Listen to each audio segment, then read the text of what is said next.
एक टॉपिक है बेटा बैड डेट्स। बैड डेट्स क्या होते हैं? जो पैसा हमारा डेटर से क्या है, इरिकवरेबल। लाइक आपने बेटा राम को 1,00,000 रुपए की सेल करी उधार में, ठीक है। राम को अगर आप बेटा सेल करोगे उधार में तो क्या जर्नल एंट्री करोगे आप लोग? Goods sold to Ram,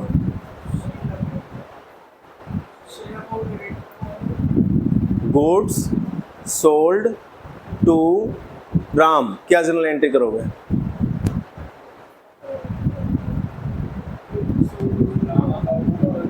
Ram debit to sales. अगर बेटा गुड्स सेल करते हैं तो सेल हमारी एज पर नॉमिनल अकाउंट क्या है, इनकम है। सेल को क्रेडिट करेंगे और राम रिसीवर है तो राम को क्या करोगे आप लोग, डेबिट करोगे, यानी राम हमारा डेटर हो गया। अब राम से यहां पे लिख लेते हैं, गुड्स सोल्ड टू राम ₹4 1,00,000। तो तुमने इसका आंसर लिखवाया Ram's account debit 1,00,000 to sales account 1,00,000 being good sold on credit. Transaction number 1। अब ट्रांजेक्शन नंबर 2 की मैं बात कर रहा हूं बेटा। आपने अगर राम को 1,00,000 रुपए का उधार में माल बेचा है तो राम आपका डेटर है, ठीक है।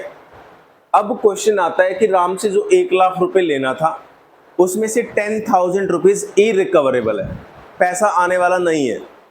ये प्रूव्ड हो चुका है कि 1,00,000 में से 10,000 बैड डेट्स है। बैड डेट्स, बैड मतलब बुरे, डेट्स मतलब जो पैसा लेना है, हमारा पैसा मर चुका है।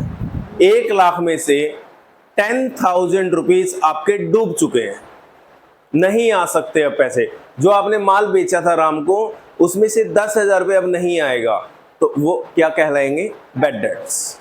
बैड डेट्स आपका पैसा वो है जो आपका डूब गया है। तो बताओ लॉस है आपका या प्रॉफिट है? लॉस है। तो लॉस बेटा डेबिट होते हैं क्रेडिट होते हैं? बैड डेट्स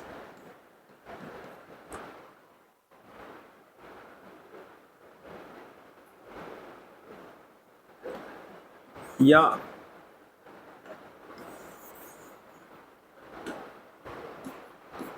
₹10,000 इरिकवरेबल फ्रॉम, कौन था, राम। तो बताओ बैड डेट्स डेबिट होंगे क्रेडिट होंगे? As per nominal account bad debts को क्या करोगे आप लोग, debit. Bad debts account debit 10,000 to bad debts account debit 10,000, loss था आपने डेबिट कर लिया, क्या टू कैश करेंगे? पैसा थोड़ी जाएगा हमारा, हमारा तो पैसा डूब गया ना। तो डूब गया तो एक तरह से राम क्या हो जाएगा, क्रेडिट। जब बेटा आपने राम को सेल करी थी डेबिट किया था ना, आपने जब राम को उधार में सेल करी थी राम को डेबिट किया था ना, और राम को आपने अपना क्या बना लिया था, डेटर। इतना समझ में आया? अब 10,000 रुपए डूब गए आपके, तो डेटर बढ़ेंगे या कम होंगे? कम होंगे ना, राम से पैसा कम लेना रह गया ना। 1,00,000 में से 10 डूब गया तो कितना लेना रह गया, 90।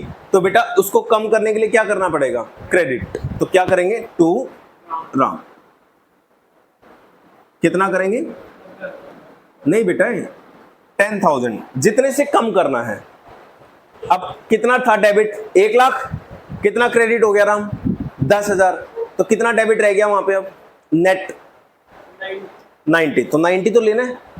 क्वेश्चन कह रहा था 10,000 इरिकवरेबल है। आपने बेटा 1,00,000 रुपए का माल बेचा था ना राम को, और क्वेश्चन कह रहा था कितना इरिकवरेबल है, 10। तो कितना लेना है, 90 तो लेना है ना। तो 90 कैसे निकालेंगे, 1,00,000 माइनस 10, माइनस हो गया।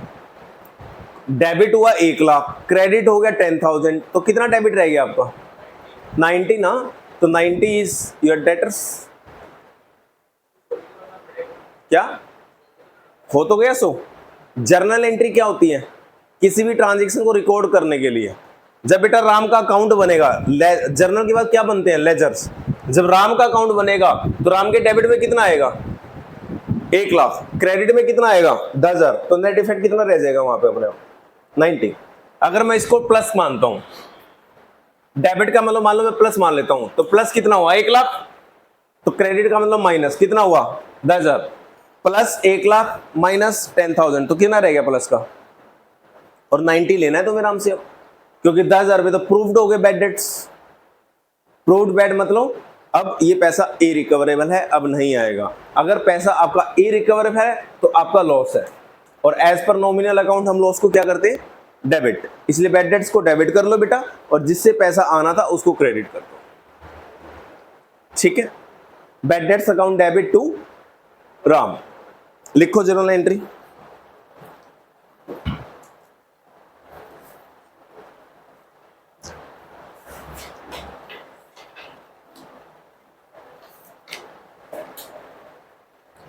और इसी केस में मैं थोड़ा सा और एडवांस चला जाता हूं।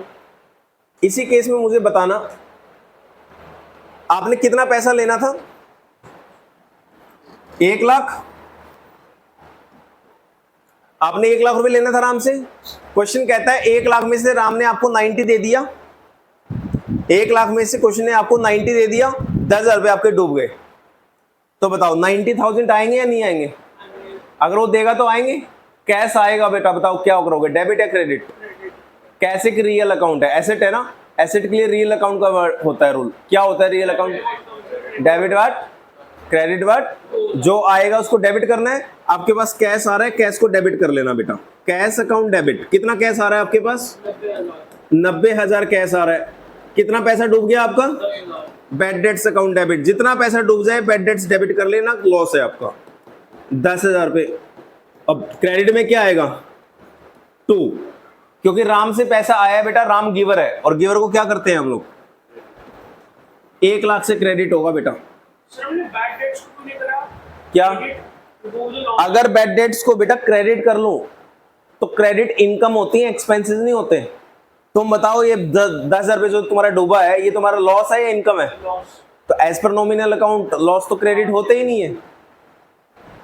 इनकम क्रेडिट होती है, लॉस क्रेडिट नहीं होते। सॉरी, क्यों? राम ने 1 लाख दे दिया एक तरह से आपको, अकाउंट खत्म, 10,000 तो डूब गया ना। मैं टूर, आप कह रहे हो टू राम 90 करना चाहते हो, हैं? इसका मतलब राम से 10,000 रुपए आपको लेने हैं बेटा। आपने राम को डेबिट कर रखा है 1 लाख, राइट? 10,000 डूब गए और 90 दे दिए राम ने। अगर मैं टू राम 90 कर दूं ओनली बेटा, इट मींस आपने 10,000 रुपए राम से लेने हैं। बताओ लेने हैं नहीं लेने? नहीं लेने। बैड डेट्स का मतलब क्या होता है? डूब गया, और 10 डूब गया, 90 आ गया, तो 1 लाख खत्म करना पड़ेगा नहीं करना पड़ेगा? तो टू राम 1 लाख ही होगा बेटा। अगर यहाँ पे टू राम 90 कर दिया ना, तो 10,000 रुपए खड़े रहेंगे राम के अकाउंट में, जो कि गलत है। पैसा तो आना ही नहीं। 1 लाख में 10 डूब गया, 90 आ गया, तो राम का अकाउंट तो क्लोज होना चाहिए। राम का अकाउंट क्यों रहेगा? पहली वाली क्वेश्चन हमने राम को क्यों करा? क्या? सॉरी, राम को क्रेडिट इसलिए किया क्योंकि राम से पैसा नहीं आना। अब जब आपने उधार में माल बेचा था, राम को डेबिट किया था ना। अब अगर वो पैसा नहीं आना तो राम को क्रेडिट करना पड़ेगा ना, अकाउंट खत्म करना पड़ेगा ना बेटा। बड़ी सिंपल सी चीज है। मैंने आप लोगों को पढ़ाना स्टार्ट किया, आपने एडमिशन ले लिया, मैंने आपको अपना डेटर बना लिया कि चलो उधार है, अभी आ जाएगी फीस, और आप भाग गए, तो उसको डेबिट में खड़ा रखूं क्या? अब क्रेडिट करना पड़ेगा ना, खत्म करना पड़ेगा नहीं करना पड़ेगा? करना पड़ेगा बेटा। 1 लाख में से ऊपर वाली एंट्री में मैंने ये नहीं बोला था कि 90 आ गए, मैंने ओनली बैड डेट्स की एंट्री कराई थी। 1 लाख में से 10,000 रुपए डूब गए, तो राम को कम करना पड़ेगा नहीं करना पड़ेगा? पैसा डूब गया तो क्रेडिट करोगे तभी तो कम होगा। यहाँ डेबिट बैलेंस है बेटा राम के, क्रेडिट करोगे तभी तो कम करना पड़ेगा। कोई आइटम अगर प्लस की है 1 लाख रुपए, तो कम करने के लिए क्या करोगे? माइनस करोगे 10,000 रुपए तभी तो 90 रहेगा। इसी प्रकार अगर कोई आइटम डेबिट है 1,00,000 रुपए तो कम करने के लिए क्या करोगे, क्रेडिट 10,000 रुपए करोगे तभी तो डेबिट बचेगा 90। तो बेटा यहां पे राम अकाउंट डेबिट है और क्वेश्चन कह रहा है 10,000 रुपए डूब गए, राम से पैसे आने थे जो, तो राम को क्रेडिट करना पड़ेगा तभी तो राम का बैलेंस कम होगा।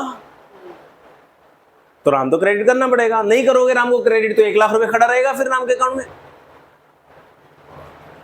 क्लियर? लिखो क्वेश्चन।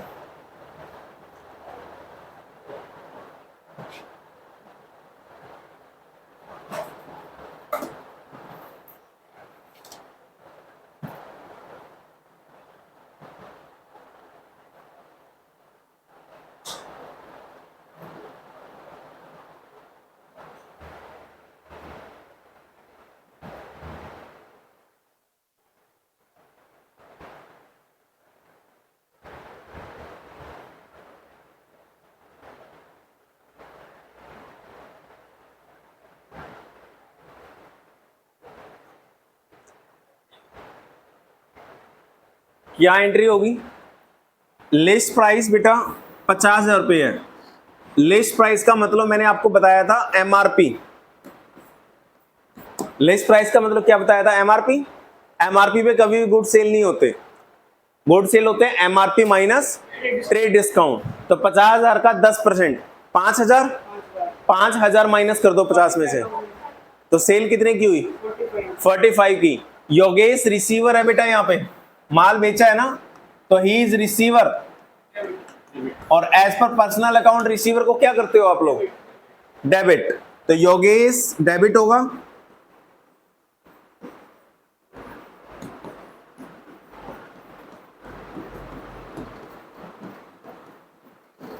To sales account.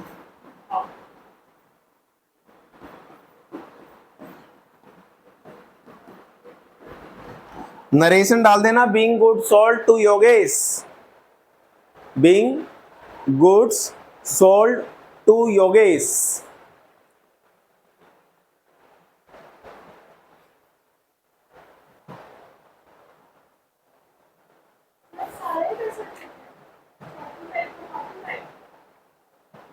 हाँ, इसके अकॉर्डिंगली तो 45 पूरा डूब गया बेटा।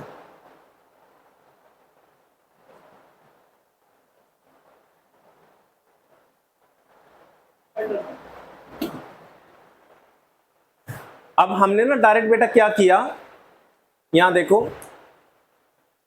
हमने योगेश को 45,000 रुपए की सेल करी थी। अगर क्वेश्चन कहता कि 45 में से 20,000 रुपए क्वेश्चन योगेश से आ गए, तो पहले 20 की एंट्री कर लेते पैसा लेने की, फिर कितना रह जाता? 45 में से 20 आ गए, कितना रह गया? और फिर क्वेश्चन कहता कि योगेश से पैसा इरिकवरेबल नहीं है, तो कितना डूबता फिर? 25। अब मैंने डायरेक्ट सेल के बाद लिख दिया पैसा रिकवरेबल नहीं है, तो पूरा पैसा रिकवरेबल नहीं है, फिर डूब गया होगा पूरा पैसा। हमने योगेश को माल बेच दिया और योगेश भाग गया, नहीं ट्रेस हो पा रहा कहां गया वो, तो डूब सकता है नहीं डूब सकता? पूरा पैसा डूब सकता है बेटा, क्या दिक्कत है? ऐसा होता है। अब अगर आपका पैसा डूब गया, अगर आपका पैसा रिकवरेबल नहीं है, तो बताओ क्या है ये? बैड डेट्स है या नहीं है? बैड डेट्स है, डिस्काउंट है? ये बैड डेट्स है, ये डिस्काउंट। क्या होता है बैड डेट्स और डिस्काउंट में अंतर? डिस्काउंट हम देते हैं और बैड डेट्स हम करते हैं क्या? नहीं, ये अपने आप हो जाते हैं, ठीक है। डिस्काउंट एक तरह से एक ट्रांजैक्शन है, हम देते हैं। बैड डेट्स एक इवेंट है, अपने आप हो जाती है, हम थोड़ी करते हैं, डूब जाता है पैसा। तो बैड डेट्स बिजनेस का लॉस है या इनकम है? तो as per nominal account losses debit होते हैं बेटा, तो bad debts account debit.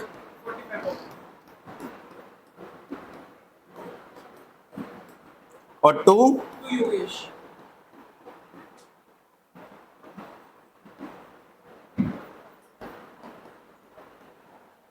Narration डाल देना, being amount was not recoverable from Yogesh.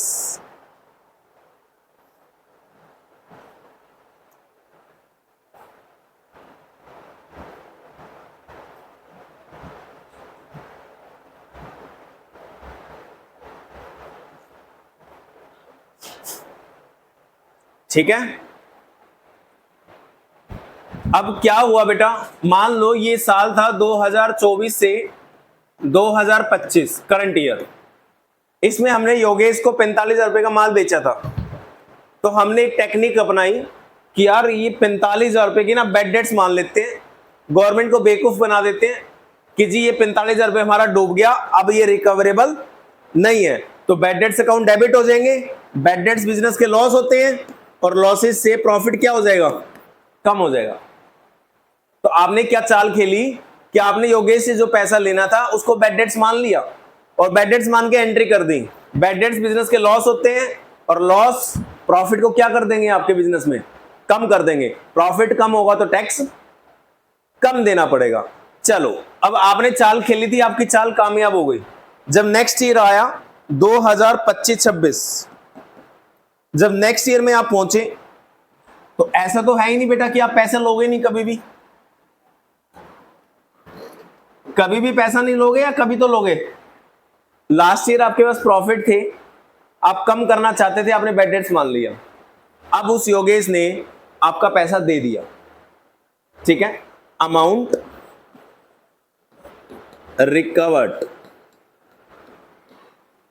From Yogesh, Yogesh से जो पैसा डूबा था वो रिकवर्ड हो गया बेटा अमाउंट, यानी वो पैसा आ गया।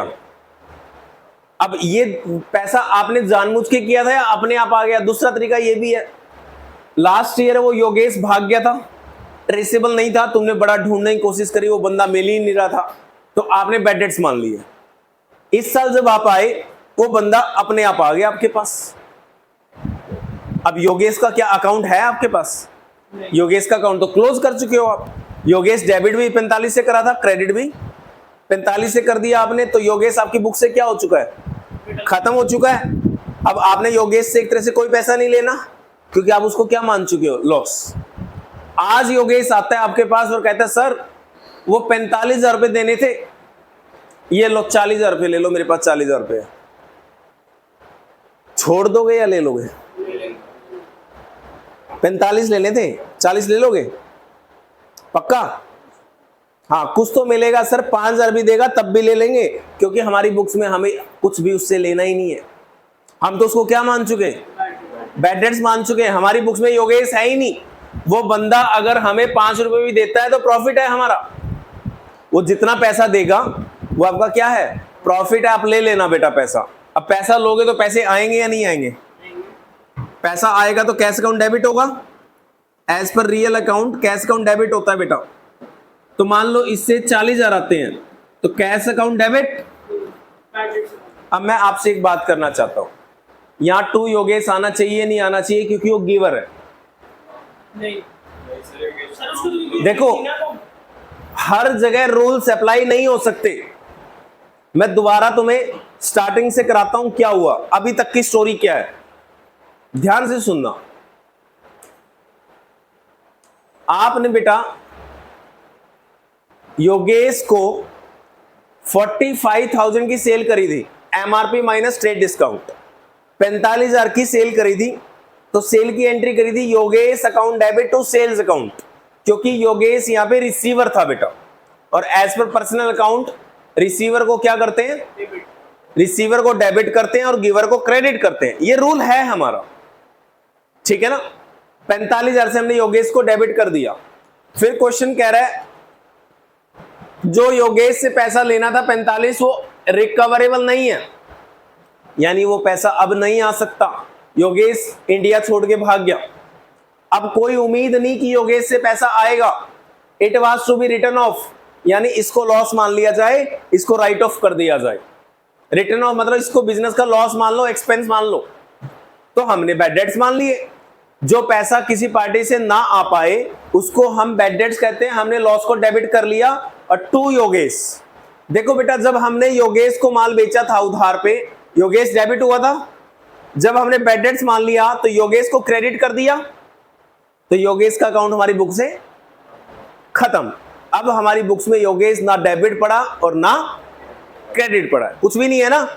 अब कहता है question next year amount recovered from Yogesh, Yogesh से वो पैसा मिल गया, 40,000 रुपए मिला, तो कैश अकाउंट डेबिट अब यहां पे अगर योगेश से पैसा मिला है तो साफ साफ क्लियर है, फ्रॉम योगेश।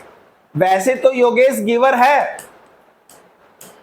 वैसे तो योगेश यहां पे गिवर है, और as per personal account giver को क्रेडिट भी करते हैं, लेकिन यहां कर नहीं सकते बेटा क्रेडिट। क्यों नहीं कर सकते? क्योंकि उसके अगेंस्ट में कोई पैसा ही नहीं पड़ा। जब आपने उससे पैसा ही नहीं लेना तो उसको क्रेडिट करके क्या करोगे? अगर मैं यहां पे तुम्हारे कहने से, अगर मैं यहां पे तुम्हारे कहने से टू योगेश कर दूं 40,000, तुम्हारे कहने से एक बार कर दिया, चलो, तो योगेश क्रेडिट का मतलब समझते हो? योगेश के अकाउंट में क्रेडिट बैलेंस खड़ा हो जाएगा। क्रेडिट का मतलब है हमने उसको पैसा देना है। क्रेडिट बैलेंस किसके होते होंगे? डेटर्स के या क्रेडिटर्स के? लायबिलिटी के होते हैं, क्रेडिटर्स के। तो टू योगेश करते ही योगेश का पैसा आपने देना है, ये माना जाएगा। हम क्यों करेंगे योगेश को क्रेडिट जब योगेश का डेबिट ही नहीं खड़ा? क्या करोगे योगेश को क्रेडिट? क्रेडिट किस केस में करते हो पार्टी को? पैसा देना। मैं आपसे पूछना चाहता हूं बेटा, नत्थू से आपने उधार पे माल खरीदा, नत्थू से उधार पे माल खरीदोगे तो क्या एंट्री करते हो नत्थू से माल खरीदने की? Purchases account debit to Natthu. क्यों किया टू नत्थू? क्योंकि हमने उसका पैसा देना है। अगर यहां पे टू योगेश कर दिया तो आपको पैसा देना पड़ेगा, नहीं देना पड़ेगा? देना पड़ेगा। क्या आप दोगे पैसा? नहीं। पैसा देने के लिए थोड़ी ले रहे हैं। इसलिए यहां पे बेटा बेशक से ये गिवर है, लेकिन टू योगेश नहीं आ सकता, क्योंकि योगेश के अकाउंट में पैसे खड़े ही नहीं है। योगेश का अकाउंट तो क्लोज हो चुका है, ठीक है। अब जो ये पैसा आया है ना, that is your income, that is your profit. चाहे जितना मर्जी पैसा आए, जो भी आएगा तुम्हारा प्रॉफिट है, क्योंकि तुम तो उसको लॉस मान चुके हो पूरा। आपकी बुक्स में योगेश है ही नहीं, तो 40 भी आ रहा है तो 40 आपकी क्या मानी जाएगी? इनकम। और income as per nominal account क्या होती है? क्रेडिट होती है। और उस इनकम का नाम रखा जाएगा टू बैड डेट्स रिकवर्ड।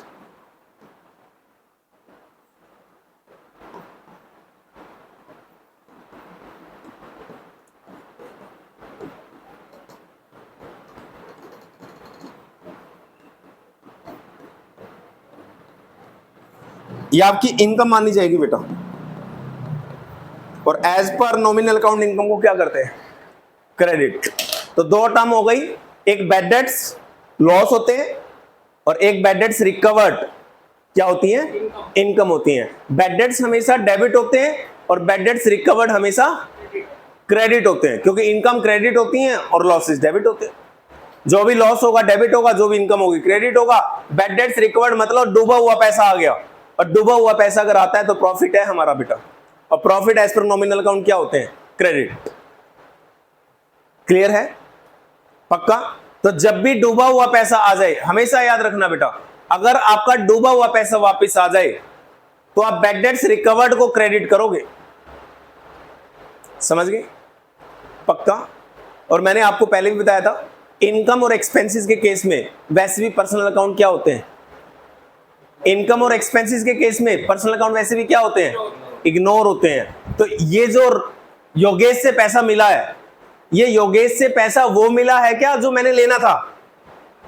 नहीं, मैंने तो योगेश से कुछ लेना ही नहीं। योगेश का अकाउंट तो मेरा क्लोज हो चुका।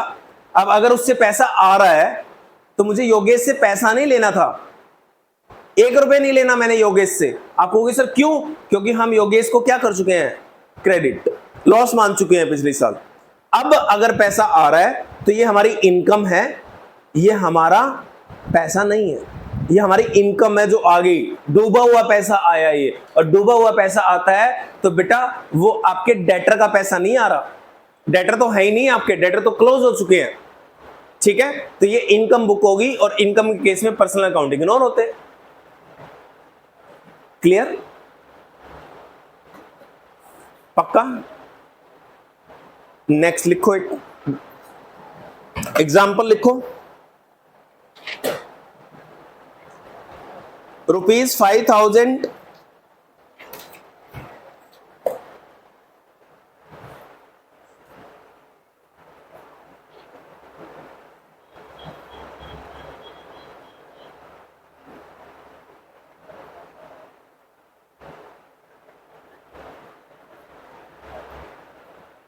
रमेश से 5,000 रुपए ड्यू थे। ड्यू मतलब लेने थे आपने, वो इरिकवरेबल है। अब नहीं आएगा रमेश से कोई पैसा। तो बेटा इरिकवरेबल है तो बैड डेट्स हो गए, bad debts account debit,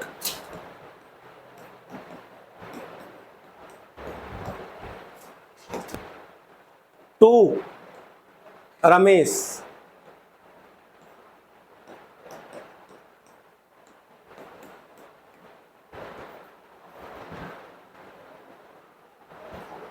narration डाल देना बीइंग बैड डेट्स या बीइंग अमाउंट इरिकवरेबल। अगर जो हमारे बैड डेट्स होते हैं उनको मतलब अगर वो इरिकवरेबल होते हैं तो उनको लॉस मान लेते हैं उस साल के लिए। अगर वो मतलब अब कोई योगेश वाले केस में वो पैसा अगर बाद में हमारा आ जाता है तो उसको हम इनकम मानते हैं, तो हम फिर ये क्यों लिखते हैं कि bad debts account recoverable?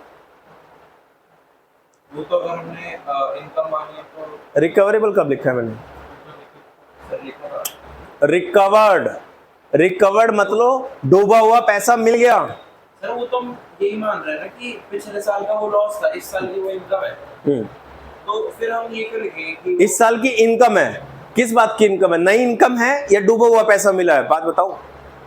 Sir डूबा हुआ पैसा मिला है ना, तो समझाना तो पड़ेगा ना। रिकवर्ड, रिकवर्ड मतलब जो लेना था ना कभी वो आ गया। अब अगर आप क्या वर्ड देना चाहोगे उसको? बुक्स में नहीं लेना, बट पैसा तो वही आया ना जो डूबा हुआ था। बुक्स में नहीं है रमेश, सॉरी योगेश बुक्स में नहीं है, लेकिन बेटा फिर भी पैसा तो योगेश ने इसलिए दिया है ना क्योंकि हमने कभी लेना था, तो उसको वर्ड तो रिकवर्ड ही लिखना पड़ेगा ना। रिकवर हुआ है डूबा हुआ पैसा।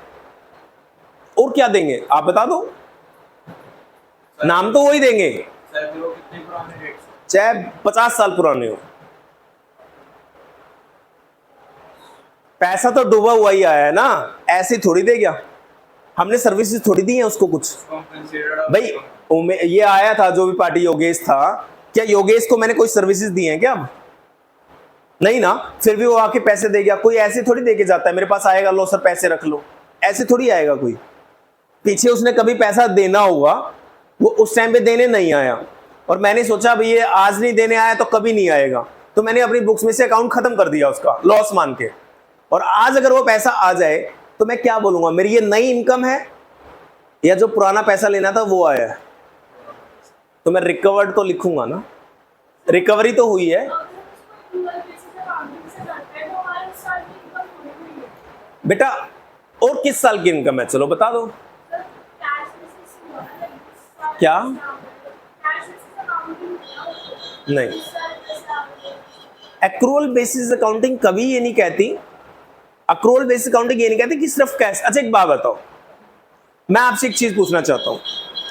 मैंने 11th क्लास में आप लोगों को पढ़ाया और 11th क्लास की फीस आपने दे दी मेरे को, क्या ये मेरी साल की इनकम नहीं है? तो आप बोलोगे सिर्फ पैसे आए हैं तो इनकम कैसे हो गई आपकी?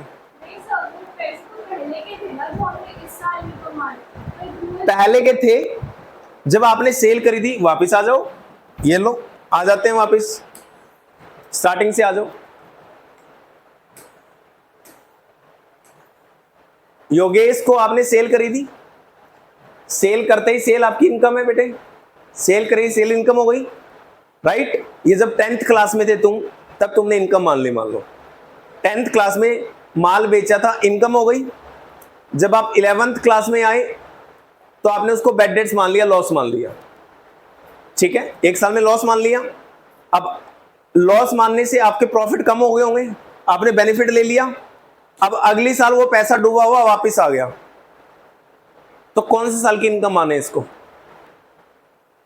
गवर्नमेंट कहेगी देख भाई यहां आ जाओ, तुमने इनकम माना, इनकम मानी, टैक्स दे दिया, इनकम मान के टैक्स दे दिया, अगली साल तुमने उसी इनकम को लॉस मान लिया, तो वापस टैक्स कम कर लिया नहीं कर लिया? टैक्स कम कर लिया, ये कह के कि पैसा वापस नहीं आएगा जी। अब वो पैसा वापस आ गया तो गवर्नमेंट को वापस टैक्स चाहिए नहीं चाहिए? गवर्नमेंट तो कहेगी अब टैक्स दो, तो बताओ कौन से साल में दोगे टैक्स? पिछले सालों में वापस जा नहीं सकते, अगले साल में गवर्नमेंट मानेगी नहीं, गवर्नमेंट कहेगी इस साल पैसा मिल गया तो अभी टैक्स लाओ, मानो इस साल की इनकम, क्योंकि आप पिछले साल क्या मान के आए हो? लॉस मान के आए हो, आप गलत लॉस मान के आए हो। उस टाइम पे हो सकता है चलो आपने बैड डेट्स मान लिया और आपको लग भी रहा होगा नहीं आएगा पैसा, हमने आपको लॉस अलाउ भी कर दिया था, लेकिन अगर अब पैसा आ गया तो इस पे टैक्स चाहिए गवर्नमेंट को, और टैक्स कब लेगी? जब इसको इनकम माना जाएगा बेटा, समझ गए? क्लियर? अगर बेटा इस साल इनकम नहीं मानेंगे चलो, तो किस साल इनकम मानेंगे? उस टाइम तो इनकम मानी थी हमने, ये देखो हमने इनकम मानी, टैक्स दे दिया, इनकम मानी और टैक्स, यहां पे हमने खर्चा मान लिया, लॉस मान लिया, लॉस मानने का मतलब टैक्स बचा लिया, जबकि बचाना नहीं चाहिए था पैसा, फिर भी हमने बचा लिया। अब गवर्नमेंट कहेगी ऊपर टैक्स देके नीचे टैक्स सेव कर लिया, तो हमें तो जीरो कर दिया आपने। अब अगर पैसा आ गया योगेश से तो वापस टैक्स लाओ, फिर लाओ पैसा, मतलब लाओ टैक्स, तो आपको इनकम मानना पड़ेगा बेटा, वरना टैक्स कैसे दोगे गवर्नमेंट को? उसमें तो वो लॉस होगा तब भी पैसा। और अगर मैं आपकी बात मान लूं कि सर इस साल मत मानो, इस साल तो ओनली पैसे मिले हैं, तो कौन सी साल में मानूं फिर बताओ? चलो मैं नहीं मानता इस साल इनकम, बताओ कौन सी साल में मानूं इनकम? चलो आप बता दो कौन से साल की इनकम है ये? पिछले साल कौन से साल की बताओ? हैं? पिछले साल की कौन सी? इस साल की? कौन से साल की पिछले बेटा बताओ तो, बताओ कौन से साल की? देखो ध्यान से समझो इस चीज को, ये जब आपने माल बेचा था, आप 10th क्लास में थे, मान लो आप 10th क्लास में थे जब ये माल बेचा आपने योगेश को डेबिट करके सेल क्रेडिट कर ली। सेल क्रेडिट का मतलब एक तरह से क्या होता है? प्रॉफिट, इनकम, और इसी के ऊपर मान लो 10% टैक्स दे दिया आपने, तो टैक्स कितना दे दिया? 4500। ये एज्यूम कर रहे हैं बेटा। वैसे अगली साल जब आप गए तो आपने गवर्नमेंट को बोला भाई योगेश से जो पैसा लेना था ना, वो तो रिकवरेबल है ही नहीं, वो तो हमारा लॉस हो गया और हम आपको टैक्स दे चुके हैं, अब टैक्स कम करो सर हमारा। तो गवर्नमेंट ने बोला ठीक है, तुम बैड डेट्स अकाउंट डेबिट कर लो, लॉस मान लो, और लॉस मानने से क्या हुआ? इस साल के प्रॉफिट तुम्हारे क्या हो जाएंगे? कम। तो तुमने यहाँ पे टैक्स सेव, सॉरी इस साल तुमने टैक्स सेव कर लिया, यहाँ पे टैक्स सेव कितना कर लिया? 45,000 का 10%, 4500 रुपए बचा लिए यहाँ पे। ऊपर टैक्स देके आए थे, यहाँ टैक्स क्या कर लिया? सेव बचा लिया, तो मामला क्या हो गया? जीरो हो गया, गवर्नमेंट को कोई टैक्स नहीं मिला। हमें तो पता ही है ना, यहाँ पे हमारा लॉस हो रहा है, बैड डेट्स हैं हमारे। फिर बैड डेट्स हैं, बैड डेट्स का मतलब क्या होता है? पैसा ही कभी पैसा नहीं आएगा या कल पैसा आ जाएगा? बैड डेट्स का मतलब क्या होता है बेटा बताओ ना? कभी नहीं आएगा ना। तो गवर्नमेंट ने आपको अलाउ कर तो दिया लॉस, आपने बोला कभी पैसा नहीं आएगा, गवर्नमेंट ने आपकी बात पे विश्वास कर लिया, कभी पैसा नहीं आएगा, और लॉस मान लिया और आपको टैक्स की बचत करवा दी। लॉस मानते ही इस साल के प्रॉफिट कम होंगे, प्रॉफिट कम होने का मतलब आपका क्या बचेगा? टैक्स। जो ऊपर टैक्स देके आए थे वो टैक्स कम हो गया, नहीं हो गया? वापस कम हो गया, यानी इसके ऊपर अब आपका टैक्स हो गया जीरो। अब जो माल बेचा था, सॉरी जो माल बेचा था, अगर वो पैसा अब 12th क्लास में आ जाए आपके पास, गवर्नमेंट टैक्स नहीं मांगेगी आपसे। गवर्नमेंट कहेगी भाई साहब पिछली बार तो आप कह के आए थे यार यहाँ पे कि पैसा आएगा नहीं कभी भी। बैड डेट्स का मतलब आपने बोला पैसा कभी नहीं आएगा, हमने लॉस मान लिया, अब वो पैसा तो आ गया, पैसा तो आ गया, तो टैक्स दोगे नहीं दोगे? और अगर गवर्नमेंट ये रूल ना बनाए बेटा टैक्स तो पैसा आ गया तो मेरे जैसे तो कभी टैक्स देगा ही नहीं। मैं 1 करोड़ का उधार में माल बेचूंगा, 1 करोड़ का उधार में माल बेचूंगा और गवर्नमेंट कहूंगा मेरा पैसा नहीं आएगा। गवर्नमेंट कहेगी कितना नहीं आएगा, मैं कहूंगा पूरा ही नहीं आएगा। फिर काम क्यों कर रहा है? नहीं काम तो करना पड़ेगा, हो सकता है कल को आ जाए, ये नहीं आएगा 1 करोड़। गवर्नमेंट कहेगी चल तू ठीक है, अब हमने रूल बना रखे हैं, बैड डेट्स मान ले 1 करोड़ के, मैंने बैड डेट्स मान लिए 1 करोड़ के, 1 करोड़ के बैड डेट्स होते मेरा प्रॉफिट जीरो, टैक्स नहीं देना पड़ा। अगली साल आके मैंने गवर्नमेंट को बोला गवर्नमेंट वो तो मुझे लग रहा था कि पैसा नहीं आएगा बट आ गया पैसा। तो गवर्नमेंट अपने आप को ठगा हुआ महसूस करेगी नहीं करेगी? गवर्नमेंट कहेगी ये तो बड़े स्मार्ट है यार, जब माल बेचते हैं तो कहते हैं पैसा नहीं आएगा, बैड डेट्स मान रहे हैं, टैक्स नहीं दे रहे, और अगली साल पैसा ले लेते हैं। तो इस साल पैसा ले लिया, अगर गवर्नमेंट इस पे टैक्स ना ले तो इस साल में मैं क्या कहूंगा? गवर्नमेंट इस साल जो माल बेचा था ना वो भी नहीं आएगा, तो अब भी टैक्स नहीं देंगे, अगली साल फिर ले लेंगे वो पैसा। तो एक गवर्नमेंट बेवकूफ थोड़ी है। गवर्नमेंट कहती है बेटा जो आप कह रहे हो ना बैड डेट्स अकाउंट डेबिट, इसका मतलब है फॉरएवर, ये पैसा कभी नहीं आएगा। और अगर ये पैसा आ गया डूबा हुआ तो जिस साल में आएगा उस साल की इनकम मान ली जाएगी और उस साल फिर आपको टैक्स देना पड़ेगा। अब फंस गए नहीं फंस गए? आज अगर बैड डेट्स बोलोगे तो बोलो ना, तुम्हारी चॉइस है, तुम्हें गवर्नमेंट ने अलाउ कर रखा है, बोलो। लेकिन कल को अगर पैसा आएगा तो फिर क्या देना पड़ेगा? क्लियर? बेटा उस साल में मान लो 20% था, इस साल हो गया 30% रेट, तो 30% देना पड़ेगा। अब पहले तो 20% में निपट रहे थे। इनकम टैक्स की रेट अगर बढ़ गए तो बढ़े हुए रेट से देना पड़ेगा, और कम तो इंडिया में होते हैं। हाँ जी, रिकवर्ड है, उसको हम उसी साल की इनकम मानते हैं, इस साल हमें मिलते हैं, सारी एक्रूअल बेसिस अकाउंटिंग में कंसीडर करी जाएगी। Yes yes yes, why not? और कोई डाउट? पक्का? बेटे कोई और डाउट है तो पूछ लो किसी का। चलें फिर आगे, लिखो। कहाँ थे हम? तुमने तो कंफ्यूज कर दिया सारा। रमेश पे थे ना? कहाँ गया रमेश?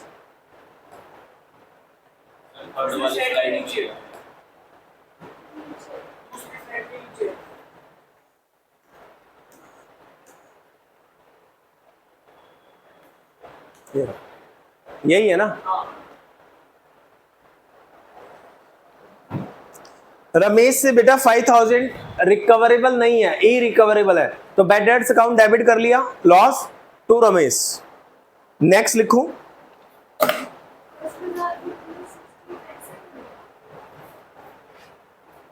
बेटा पूरा पढ़ो ध्यान से।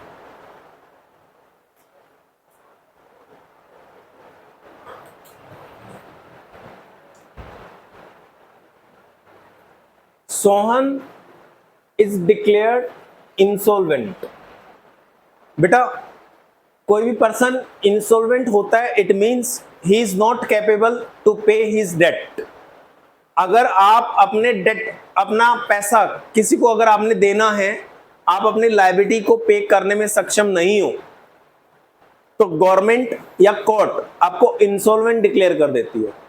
इंसॉल्वेंट डिक्लेयर करने का मतलब दिवालिया निकल जाना किसी का, और दिवालिया अगर किसी का निकल जाए, इट मींस गवर्नमेंट आपकी सारी पर्सनल प्रॉपर्टी अटैच कर देती है।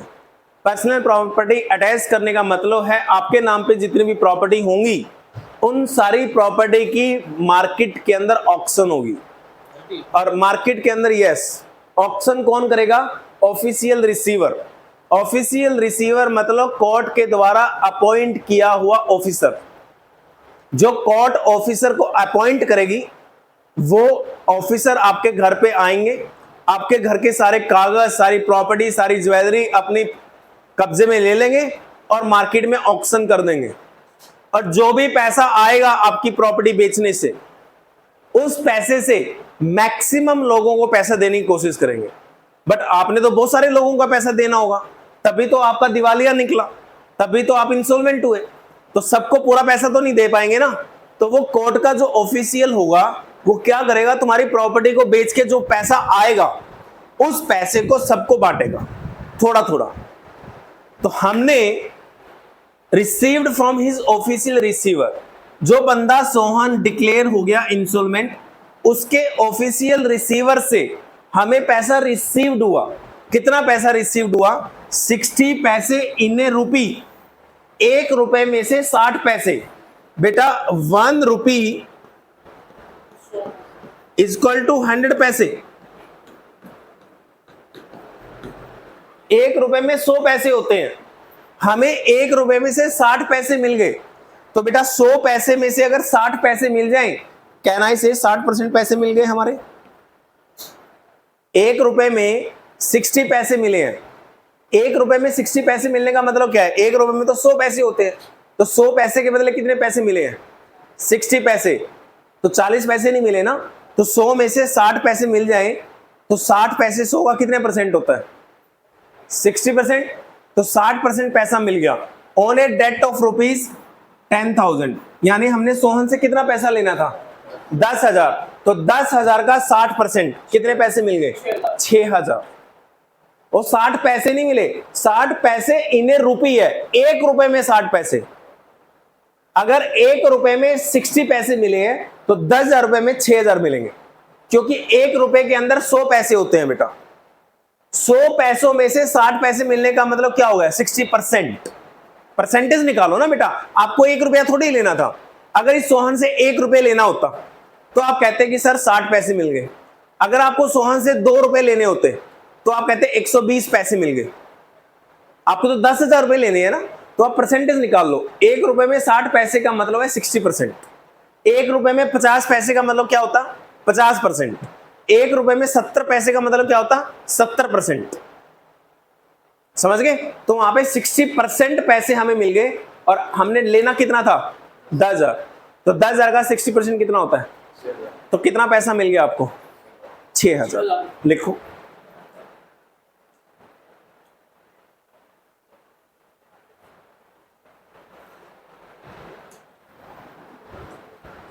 Bank account debit, cash account ही कर लो बेसिक से। अगर कोई चेक वगैरह नहीं दिया तो कैश कर सकते हो सीधा। वैसे जनरली ये वाली एंट्री ना बैंक के थ्रू होती हैं। जब भी ऑफिशियल रिसीवर आपको पैसे देगा, कैश कभी नहीं देगा। कहाँ ट्रांसफर करेगा? चेक या बैंक से। 6,000 मिल गए आपको। अब बेटा 10 में से 6 मिल गए तो 4,000 के बैड डेट्स है या डिस्काउंट है? Bad debts account debit.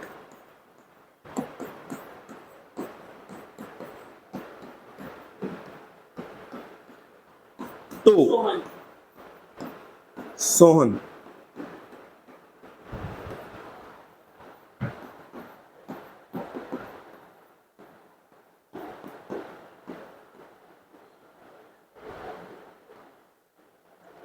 Received लिख लो फ्रॉम ऑफिशियल रिसीवर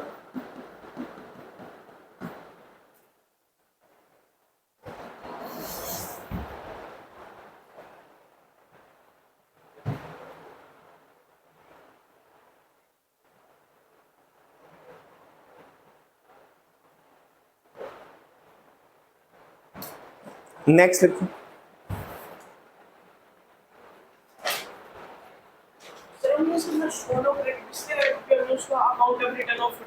हाँ, उससे पैसा लेना था ना, तो पैसा लेना था तो क्रेडिट करना पड़ेगा, तभी तो नलीफाई होगा, जीरो होगा, क्योंकि उसका बैलेंस डेबिट खड़ा होगा।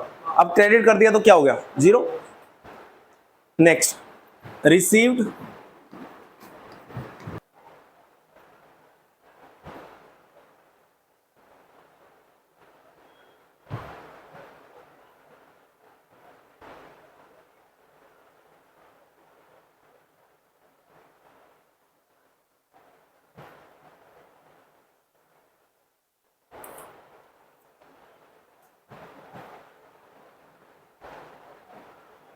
ठीक है। बताओ क्या है? बैड डेट्स रिकवर्ड है या बैड डेट्स है? Received cash for a bad debts. आपको कैश तो मिला है, किसके लिए मिला है? For a bad debts return of last year. यानी लास्ट ईयर आपने बैड डेट्स मान लिए थे 700 रुपए के, वो बैड डेट्स रिकवर्ड हो गए। या बैड डेट्स तो आपने ज्यादा माने होंगे बेशक से, लेकिन 700 रुपए अभी मिले हैं। तो बताओ कैश आएगा या जाएगा? कैश आएगा। कैश कौन सा अकाउंट है? रियल अकाउंटिंग क्या होना चाहिए? Cash account debit. और टू बेटा अगर आज पैसा मिला है आपको, डूबा हुआ पैसा, तो आज की इनकम है, उस इनकम का क्या नाम रखा गया? To bad debts recovered.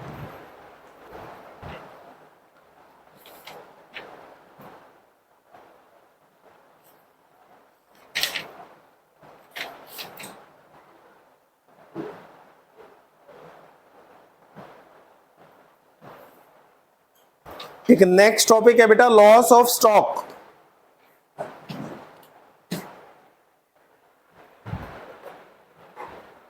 एक नेक्स्ट टॉपिक है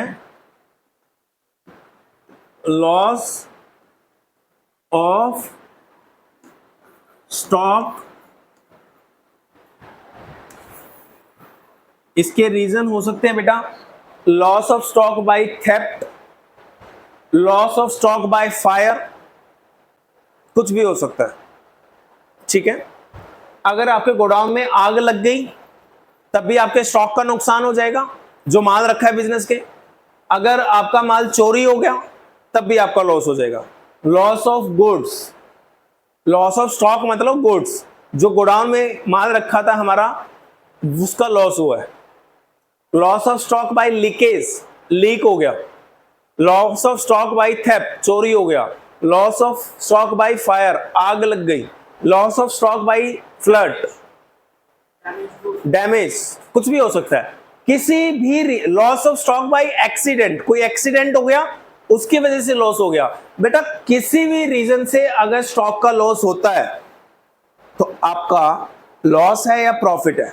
लॉस। नाम से क्लियर है, ये हमारा क्या है? लॉस है। लॉसेस पर्सनल अकाउंट है, रियल है या नॉमिनल है? Losses, nominal. लॉसेस नॉमिनल है बेटा। नॉमिनल अकाउंट का रूल बता दो क्या था? डेबिट नॉमिनल का था rule debit all expenses and credit all income and, profits. सारे एक्सपेंसेस और लॉसेस को क्या करेंगे? डेबिट, और सारी इनकम और प्रॉफिट को क्या करेंगे? क्रेडिट करेंगे। क्लियर है ना ये? तो बेटा अगर लॉसेस को, सारे लॉसेस को अगर डेबिट करेंगे तो ये भी लॉस डेबिट होना चाहिए। होना चाहिए नहीं होना चाहिए? होना चाहिए। बेटा किस चीज का लॉस हुआ है बताओगे? स्टॉक का। स्टॉक मतलब गुड्स, गोडाउन में तो गुड्स रखे होंगे, है ना?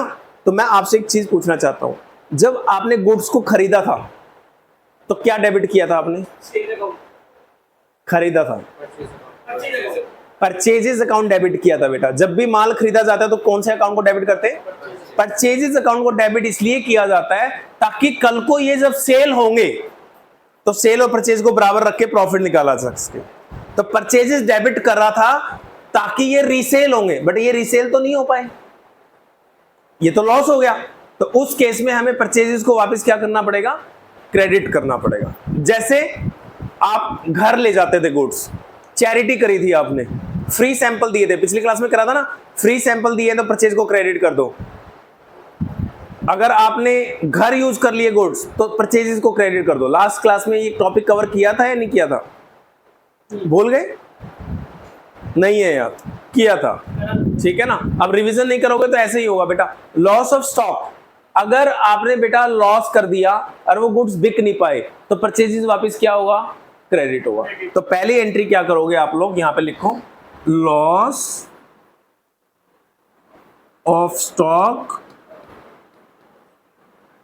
Bye fire account debit.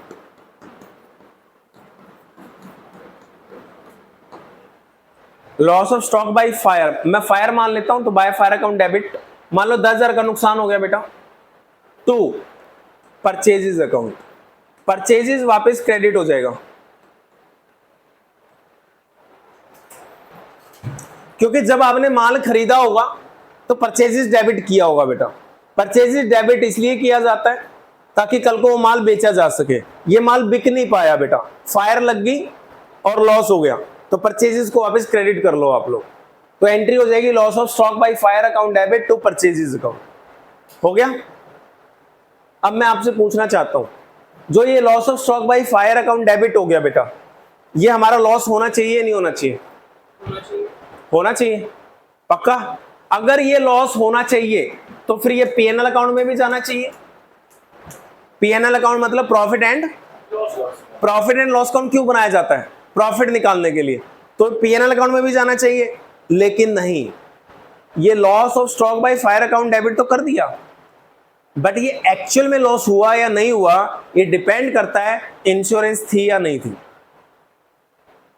तुम्हारा 10,000 का माल जल के राख हो गया, आपने loss by fire account debit कर दिया, बट अगर उसकी इंश्योरेंस होगी तो क्या तुम्हारा नुकसान हुआ? फिर 10,000 का माल जलेगा तो 10,000 रुपए आ नहीं जाएंगे तुम्हारे पास, और 10 में से मान लो पूरे नहीं आए, 8,000 रुपए आ गए इंश्योरेंस से, तो नुकसान कितना हुआ? ओनली 2। तो पीएनएल में कितना जाना चाहिए? 2। अगर 1 रुपए भी नहीं आया इंश्योरेंस से तो पीएनएल में कितना जाना चाहिए? पीएनएल डेबिट होगा बेटा लॉसेस के लिए, तो पीएनएल में ये लॉस कितना ट्रांसफर होना चाहिए? 10। तो ये डिपेंड करेगा कि इंश्योरेंस था या नहीं था। अगर इंश्योरेंस नहीं था तो ये पूरा लॉस पीएनएल में जाएगा। अगर इंश्योरेंस था तो ये देखना पड़ेगा कितना पैसा कंपनी से आएगा।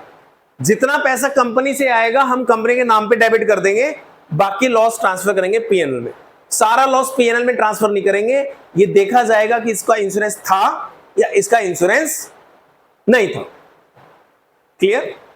अब इसके बाद कौन सी एंट्री होगी बेटा? ये आपने loss by fire account debit कर दिया 10,000 रुपए, loss by fire account debit कर दिया आपने 10,000 रुपए, और क्वेश्चन आया, क्वेश्चन कहता है कि इसमें से 8,000 रुपए इंश्योरेंस कंपनी से मिलेंगे। 8,000 रुपीज किससे मिलेंगे? इंश्योरेंस कंपनी से मिलेंगे। तो 10 में से 8,000 रुपए तो इंश्योरेंस कंपनी के नाम पे खड़ा करना पड़ेगा, और 2,000 रुपए हमें कहां ट्रांसफर करना पड़ेगा? अपने पीएनएल अकाउंट में, प्रॉफिट एंड लॉस अकाउंट में। प्रॉफिट एंड लॉस अकाउंट में क्यों करना पड़ेगा? क्योंकि हमारा एक्चुअल लॉस है, और पीएनएल में सारे लॉसेस क्या होंगे फिर जाके? डेबिट, तभी तो प्रॉफिट निकलेगा ना बेटा। तो इसकी एंट्री क्या होगी? इसके बाद एक एंट्री और करनी होती है हमें। Loss of stock by fire account debit करने का मतलब है इतना नुकसान हो गया, बट एक्चुअल में कितना हो गया वो पता लगेगा इंश्योरेंस से। और इंश्योरेंस था हमारा बेटा 8,000 रुपए का, यह ज्यादा का था, बट कंपनी ने 8,000 एडमिट किया कि तुम्हारा नुकसान 8 का हुआ है जी, 10 का नहीं हुआ, हम तो 8 देंगे। तो बताओ 8 ले लोगे या नहीं लोगे? ले लेंगे ना। तो पैसे एकदम तो कंपनी देगी नहीं, अभी दे देगी हैंड टू हैंड या टाइम लगाएगी? टाइम लगाएगी, हैंड टू हैंड तो नहीं देगी ना बेटा। इसलिए इंश्योरेंस कंपनी को डेबिट करके रखो, इंश्योरेंस कंपनी अकाउंट डेबिट। पैसा आज नहीं देगी ये कंपनी, इसलिए हम इसको अपना एक तरह से डेटर बना लेते हैं, एसेट बना लेते हैं। किसी से अगर हमने पैसा लेना हो, वो हमारी एसेट है या लायबिलिटी है? एसेट के बैलेंस क्या होते हैं? डेबिट। इसलिए इंश्योरेंस कंपनी को डेबिट कर रहा हूं बेटा, इससे हमने पैसा लेना है तो इसको डेबिट कर दिया। 8 तो इंश्योरेंस कंपनी के नाम पे खड़ा कर दिया, कितना पैसा नहीं आएगा हमारा? 2,000, वो पीएनएल में डेबिट कर दो। Profit and loss account debit 2,000। Sorry बेटे, नहीं, बैड डेट्स का मतलब होता है किसी से पैसा रिकवरेबल नहीं है। किससे पैसा रिकवरेबल नहीं है? Sir loss of stock by bad debts भी हो सकता है। सॉरी, लॉस ऑफ स्टॉक वही तो किया है, loss of stock by fire. Loss of stock के आपने रीजन बता दी, फायर हो सकता है, डैमेज हो सकता है, एक्सीडेंट हो सकता है, पर बैड डेट्स भी तो एक रीजन हो सकता है। Loss of stock by bad debts, हमने स्टॉक किया, हाँ, पर वो हम मान, वो भी तो हमें स्टॉक का तो पैसा आएगा ही ना, पर वो रिकवरेबल ही नहीं है, तो हाँ, हमारा तो लॉस ही हुआ। Loss of stock by bad debts का मतलब क्या हो गया? क्या बैड डेट्स की वजह से लॉस हुआ आपका स्टॉक का? पैसे जब नहीं बेटे, पैसा नहीं आया वो एक अलग मैटर हो गया। अगर आपने मेरे को माल बेच दिया, अगर आज आपने मेरे को माल बेच दिया तो माल मेरा हो गया, तुम्हारा तो माल ही नहीं है, वो तुम्हारा तो स्टॉक ही नहीं है। तुम लॉस ऑफ स्टॉक कैसे कह दोगे? कल को मैं आपका पैसा नहीं दे रहा, कल को मैं आपका पैसा देने से मना कर दूं, तो आप ये कहोगे मेरा लॉस ऑफ स्टॉक हो गया। स्टॉक का नुकसान कहां हुआ? तुम्हारा स्टॉक तो है ही नहीं तुम्हारे पास।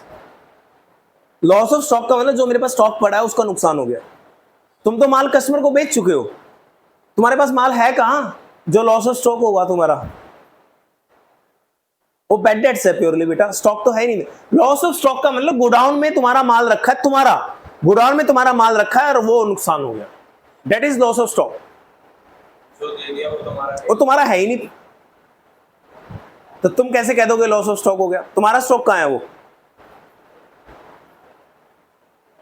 ठीक है अभी 2,000 को पीएनएल को डेबिट करते हैं, समझ नहीं आ रहा बेटा। जितनी भी जर्नल एंट्री में, जितनी भी मैं जर्नल एंट्री करा रहा हूं ना बेटा, जितनी भी जर्नल एंट्री करा रहा हूं, जितने एक्सपेंसेस डेबिट कराऊंगा वो सारे पीएनएल में डेबिट होंगे, जितनी इनकम क्रेडिट कराऊंगा सारी पीएनएल में क्रेडिट होंगे। क्योंकि किसी भी बिजनेस का प्रॉफिट कहां से निकलेगा बेटा? जर्नल से प्रॉफिट निकालेंगे क्या?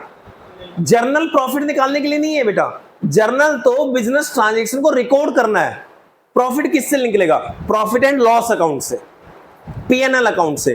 और पीएनएल अकाउंट में प्रॉफिट कैसे निकलेगा मैंने आपको दिखाया भी था। पीएनएल अकाउंट में प्रॉफिट कैसे निकलेगा? एक तरफ सारी इनकम आएंगी, एक तरफ सारे एक्सपेंसेस आएंगे, परचेजेस एंड एक्सपेंसेस, सारी इनकम में से सारे खर्चे माइनस होंगे और क्या निकलेगा, नेट प्रॉफिट। तो बेटा ये जितने मैं खर्चे डेबिट कराऊंगा आपको, मैंने आपको बोला था सैलरी पे कर दी आपने एम्प्लॉय को, तो आपने सैलरी अकाउंट डेबिट किया नहीं किया, वो सैलरी अकाउंट में कहां जाना है, अल्टीमेटली पीएनएल में ही तो जाना है। तो इसलिए मैं 2000 रुपीज इसको पीएनएल में ट्रांसफर कर रहा हूं, क्योंकि ये लॉस है और सारे लॉसेस पीएनएल में कहां जाएंगे, डेबिट साइड में जाएंगे। तो इंश्योरेंस कंपनी देगी बेटा 8000, ये हमारी एसेट में जाएगा बैलेंस शीट की, क्योंकि ये हमारा लॉस नहीं है। अब ये 8000 रुपए आने हैं हमारे पास, और किसी पार्टी से अगर पैसा आना हो तो बताओ वो इनकम होती है या एसेट होती है, एसेट आना हो। डेटर आपकी क्या है, डेटर्स, अकाउंटिंग इक्वेशन को याद रखो, डेटर्स को कहां लिखते थे आप, तो ये भी डेटर के बराबर ही तो है, इनसे भी तो पैसा आना ही है, तो ये हमारी क्या मानी जाएगी, और ये हमारा क्या माना जाएगा, लॉस, पीएनएल में डेबिट होगा। और 2 इसका बाइफरकेशन किया है ना हमने 10,000 का, तो इसको वापस क्रेडिट कर दो। तो loss of stock by fire, यानी loss of stock by fire जो हमने डेबिट किया था ना, उसके 2 हिस्से बना दिए। जो पैसा कंपनी से आएगा वो एसेट में डाल दिया, और जो पैसा नहीं आएगा वो कहां डाल दिया, पीएनएल में। जितना भी लॉस और प्रॉफिट होगा वो पीएनएल में जाएगा सारे। All revenue expenses and losses will be debited to the PNL account. Business के जितने भी एक्सपेंसेस होंगे, जो ट्रांजैक्शन लिखवा रहा हूं, सारे पीएनएल के डेबिट में जाएंगे, सारे पीएनएल के डेबिट में। आओ चेक करा देता हूं बेटा, आ जाओ। पता नहीं पीएनएल तो लेट बनेगा, अभी तो बनाएंगे नहीं, बट देख लो तुम्हारी तसल्ली हो जाएगी, हाँ जाएंगे। पेज नंबर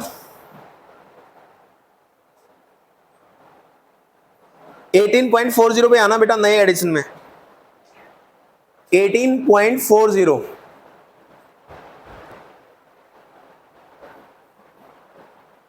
इलस्ट्रेशन नंबर बेटा 20 है, 18.40 पे नए एडिशन में। पुराने एडिशन में भी यही होगा, आगे पीछे 1-2 पेज बस। इलस्ट्रेशंस नंबर 20 है, पेज नंबर 18.40, 18.40। इसमें आगे देखो trading and profit and loss account बना रखा है बेटा, है ना। इसके आंसर को चेक करना बेटा एक बार, पेज नंबर 18.40 पे सारे खर्चे कहां लिखे हैं पीएनएल के, डेबिट में या क्रेडिट में। जितने भी खर्चे हैं सारे कहां लिखे हैं, इंक्लूडिंग परचेज। देख लो आप लोग, प्रॉफिट एंड लॉस अकाउंट बना रखा है, सबसे ऊपर बनाया, पेज के सबसे टॉप पे बना रखा है बेटा trading and profit and loss account. और मुझे बताओ सारे खर्चे कहां लिखे हैं पीएनएल के, डेबिट में। और इनकम कहां लिखी है सारी, इनकम तो ज्यादा होती ही नहीं, इसमें भी नहीं है, सेल है, इंटरेस्ट बेयर है बस, है ना। तो सारे खर्चे डेबिट में लिखे हैं, नहीं लिखे हैं। तो बेटा ये 2000 रुपए अगर 2000 अगर आपका पैसा नहीं आ रहा कंपनी से, तो आपका लॉस है नहीं है ना। तो यहां पीएनएल में लिखा जाएगा, ये नीचे लिखे है ना, जो आना एक बार आंसर में लिखा होगा, 2 इंटरेस्ट 2000, 2 बैड डेट्स 5000, 2 रिपेयर 3000, लिखा है ना 2 बैड डेट्स। ये 2 बैड डेट्स कौन सा लिखा है, जो अभी हमने जर्नल एंट्री करी उसमें बैड डेट्स अकाउंट डेबिट करे थे तुमने, करे थे नहीं करे थे, तो ये वो वाले बैड डेट्स हैं। और एक जर्नल एंट्री करी थी जिसमें बैड डेट्स रिकवर्ड क्रेडिट किया था नहीं किया था, वो बैड डेट्स रिकवर्ड कहां आएगा बताना, क्रेडिट में। कहां आएगा क्रेडिट में, जहां बाय इंटरेस्ट लिखा है ना बेटा पीएनएल में, उसके नीचे बाय इंटरेस्ट लिखा है ना, उसके नीचे लिखा जाएगा by bad debts recovered. Clear हो गया। तो यानी पीएनएल में कौन सा खर्चा आएगा, जो हमारा लॉस है, जो हमारे 1 साल के खर्चे हैं। अब हमारा लॉस हुआ था बेटा 10,000 का, और कंपनी कह रही है हम 8,000 रुपए आपको दे देंगे, चिंता मत करो, दे देंगे आपको 8,000 रुपए। तो बताओ तुम्हारा लॉस है या नहीं 8,000 रुपए। 10,000 का माल चला था, 10,000 का नुकसान हुआ था, एक बार आपने loss of stock by fire में डाल दिया, बट क्या वो एक्चुअल में पूरा 10,000 लॉस हुआ तुम्हारा, नहीं, 10 में से 8,000 रुपए कंपनी देगी, तो बताओ तुम्हारी एसेट है या तुम्हारा लॉस है? तो ये 8,000 रुपए कहां जाने चाहिए? बैलेंस शीट में जाने चाहिए या पीएनएल में जाने चाहिए? तो ये बेटा 8,000 रुपए नहीं सर, बैलेंस ये बैलेंस शीट में जाएंगे और ये पीएनएल में जाएगा। पीएनएल में ओनली 2,000 रुपए जाएंगे बेटा, और यहां जाएंगे जहां मैंने चेक करवाया। क्लियर है? पक्का? अगर कंपनी कहती कि हम तो कुछ नहीं देंगे जी, आपको एक पैसा नहीं देंगे क्योंकि आपका इंश्योरेंस एक्सपायर्ड है, आपने इंश्योरेंस करा ही नहीं रखा, तो फिर ये loss of stock by fire पूरा कहां चला जाएगा? पीएनएल में। फिर ये इंश्योरेंस कंपनी डेबिट नहीं होगी, फिर एंट्री क्या हो जाएगी? फिर PNL account debit to loss of stock by fire, यानी वो पूरा का पूरा लॉस ऑफ स्टॉक कहां चला जाएगा? पीएनएल में। अगर कंपनी कहेगी मैं पूरा पैसा देंगी आपको, 10 का माल जला है, 10 के 10,000 देंगे हम, तो क्या एंट्री होगी? इंश्योरेंस कंपनी पूरा 10 हो जाएगा और to loss of stock by fire, यानी फिर पीएनएल डेबिट नहीं। समझ आया? लिखो एग्जांपल।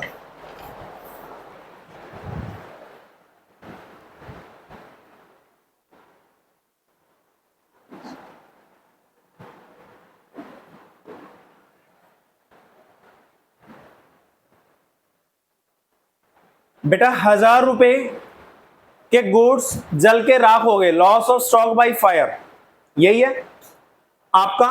1,000 रुपए का नुकसान हो गया क्योंकि गोडाउन में आग लग गई। अब लॉस बाय फायर बताओ कौन सा अकाउंट है, नॉमिनल, रियल या personal? Sir nominal. Nominal. As per nominal account losses क्या होते हैं? डेबिट। तो इस लॉस को भी क्या करेंगे हम? तो यहां लिखोगे आप loss by fire account debit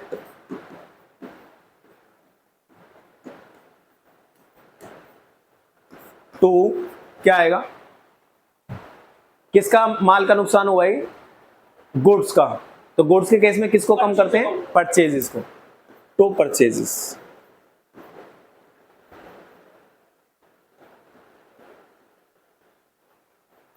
तो परचेजेस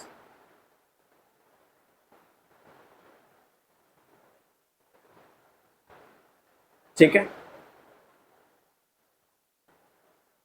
नरेशन क्या लिखोगे? Being goods lost. ठीक है। अब इससे आगे बढ़े, इससे पहले ये देख लेते हैं परचेजेस क्रेडिट क्यों हुआ। मान लो बेटा ये जो लॉस बाय फायर है ना, ये एक टीवी का नुकसान हुआ है और एक टीवी 1,000 रुपए का था। हमारे गोडाउन में हमारे पास 10,000 टीवी, सॉरी 10,000 के टीवी थे, एक 1,000 के 10 टीवी रखे थे, एक 1,000 के 10 टीवी रखे थे। आग लग गई, एक टीवी जल के राख हो गया, 9 टीवी हमारे बच गए।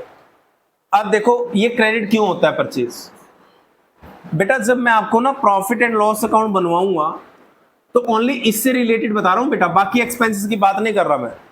जब मैं आपसे पीएनएल अकाउंट बनवाऊंगा, ये डेबिट साइड होगी, वो क्रेडिट साइड होगी। आपने माल मान लो खरीदा था बेटा, तो परचेजेस 10 टीवी खरीदे थे आपने, एक टीवी की कॉस्ट बेटा आपकी थी 1,000 रुपए, तो कितने का माल खरीदा था आपने? 10,000 का। एक टीवी 1,000 रुपए का था और आपने कितने टीवी खरीदे थे? 10। तो 10,000 के टीवी खरीदे थे, 10 के 10 टीवी आपके गोडाउन में आ गए और रात को बेटा आग लग गई और एक टीवी जल के हो गया राख। कितने टीवी रह गए? 9 टीवी रह गए। मैं सेल करना चाहता हूं और मुझे अगले ही दिन सेल करनी थी बेटा सारे टीवी की, तो मुझे बताना प्लीज, मैं 9 टीवी बेच पाऊंगा या 10 टीवी बेच पाऊंगा? मेरे पास है ही 9 टीवी मैं बेच पाऊंगा बेटा, एट द रेट 12,000 रुपए में बेचूंगा एक टीवी। पर टीवी 12,000 नहीं, कितना? 1200। 1,000 का था एक टीवी, 1200 में बेचूंगा बेटा मैं। 9 टीवी 1200 के हिसाब से कितने के बिकेंगे? 10,200 नहीं, 10,800। 10,800 ठीक है। अब कितना प्रॉफिट हुआ? कितना दिख रहा है? ₹800 का प्रॉफिट हुआ।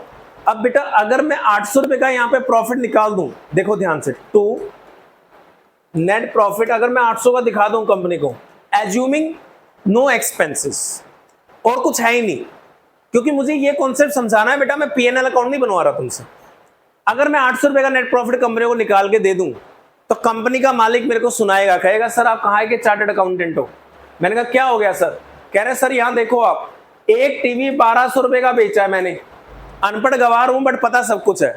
कितने का बेचा एक टीवी? 1200 का। और खरीदा कितना था? 1000 का खरीदा था। तो कितने का टीवी बचा? एक पर टीवी कितने पैसे बचे मेरे को? 200 रुपए बचे। तो 200 रुपए एक टीवी में बचे और 9 टीवी बेचे हैं, तो पर टीवी कितना रुपए बचा?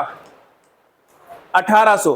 तो क्वेश्चन कहेगा जीपी की या ग्रॉस प्रॉफिट लिख लो बेटा, टू ग्रॉस प्रॉफिट। तो मालिक कहेगा सर यहाँ ग्रॉस प्रॉफिट 1800 आना चाहिए, 800 कैसे निकाल दिया आपने?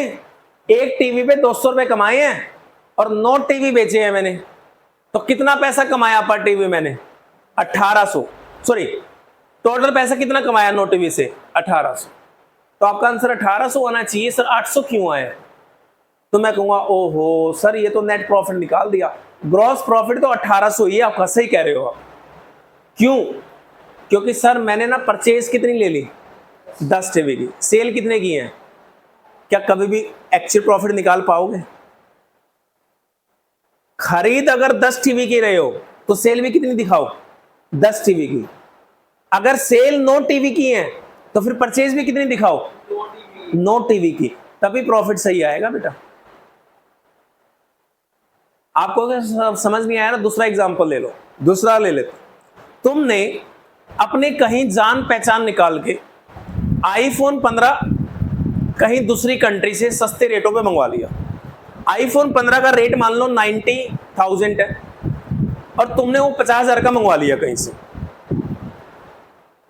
कितने का मंगवा लिया? 50 का।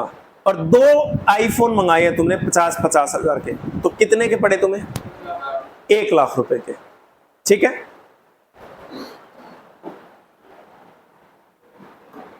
ये लो पीएनएल तुम्हारा। तुमने परचेज करी है जो, वो 2 आईफोन करे हैं बेटा और एक 50,000 का पड़ा, तो कितने का खरीदे तुमने? 1 लाख के। यहां सेल करा है बेटा आपने 1 फोन, और सेल पता कितनी करी आपने? 92,000 की।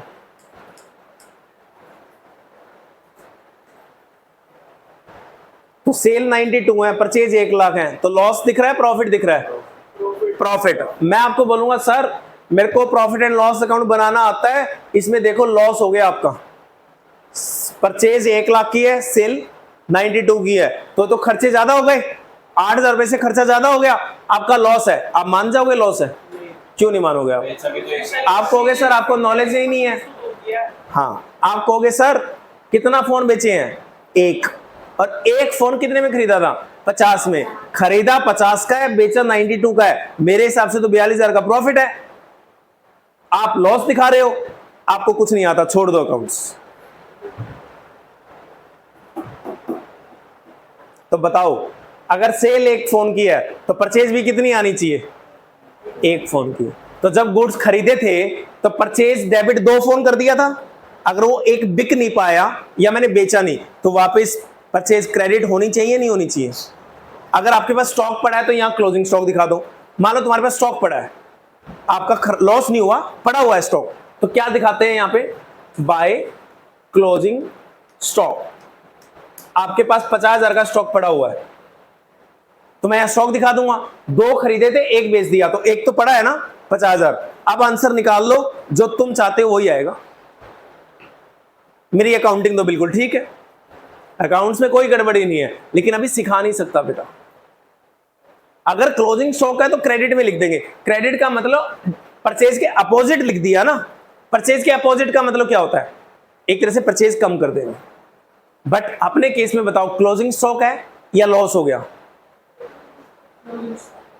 नहीं, इस केस में नहीं, क्वेश्चन वाले में जो अभी हम कर रहे हैं बेटा, इस केस में इस केस में लॉस हो गया ना, क्लोजिंग स्टॉक तो नहीं है ना। तो इस केस में अगर क्लोजिंग स्टॉक नहीं है तो बेटा क्लोजिंग स्टॉक तो लिख नहीं सकते क्रेडिट में, हमें परचेज को कम करना पड़ेगा बेटा जितना लॉस होगा, क्योंकि वो माल बिक नहीं सकता। अगर बिक नहीं सकता तो फिर बेटा परचेज को कम करो, क्योंकि सेल अगर 1 टीवी की है तो परचेज भी 1 टीवी की होनी चाहिए, फिर तभी प्रॉफिट आएगा। मतलब प्रॉफिट का मतलब ग्रॉस प्रॉफिट आएगा। अल्टीमेटली तो लॉस फिर नीचे आ ही जाएगा और नेट प्रॉफिट तो 800 रुपए ही आएगा उस केस में, ठीक है ना। लेकिन अभी मैंने बेटा पीएनएल वगैरह नहीं सिखाने, ना हमारा टॉपिक है और ना इस लेवल में हम सीख सकते हैं।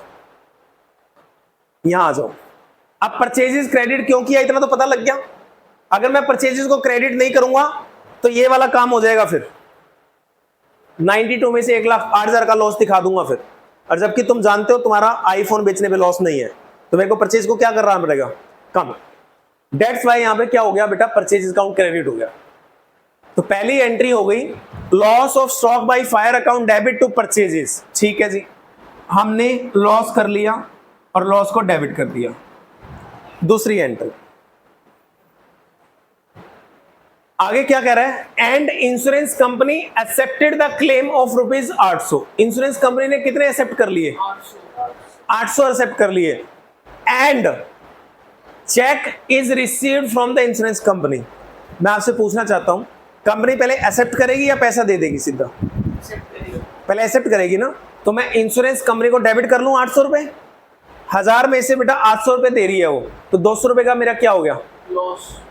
और लॉसेस सारे कहां जाते हैं, आ जाओ। क्या लिखेंगे, इंश्योरेंस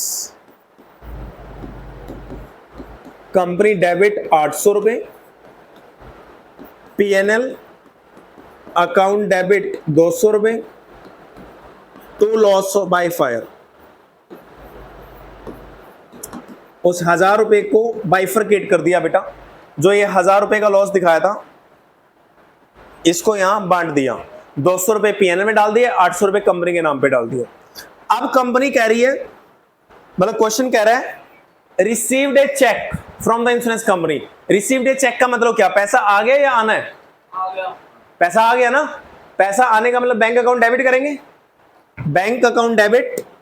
चेक आया है तो बेटा बैंक डेबिट करोगे आप, as per real account bank account debit 800 रुपए टू, किससे आया ये चेक, इंश्योरेंस कंपनी।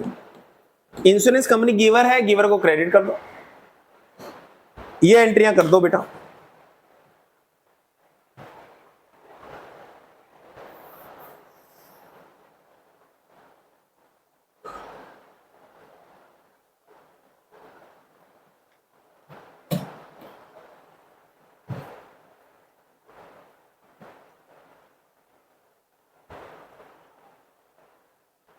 जब भी बेटा गुड्स का नुकसान होगा ये एंट्री हमेशा होगी, जितनी कॉस्ट का नुकसान होगा।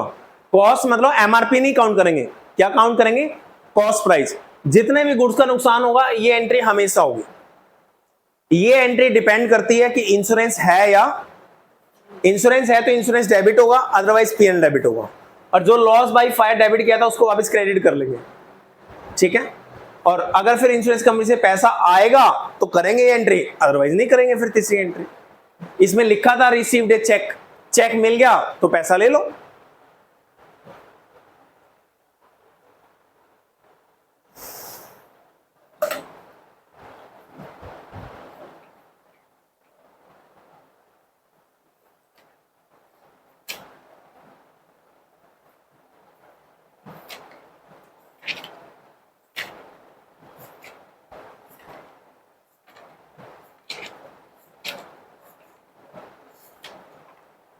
ठीक है,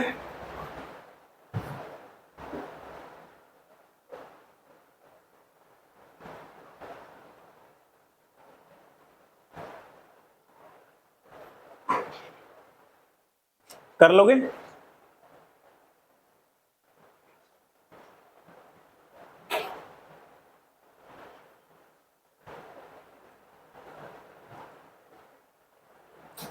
वो जो वीडियो शेयर करी थी बेटा किस किस ने देख ली सारी, सच बताना।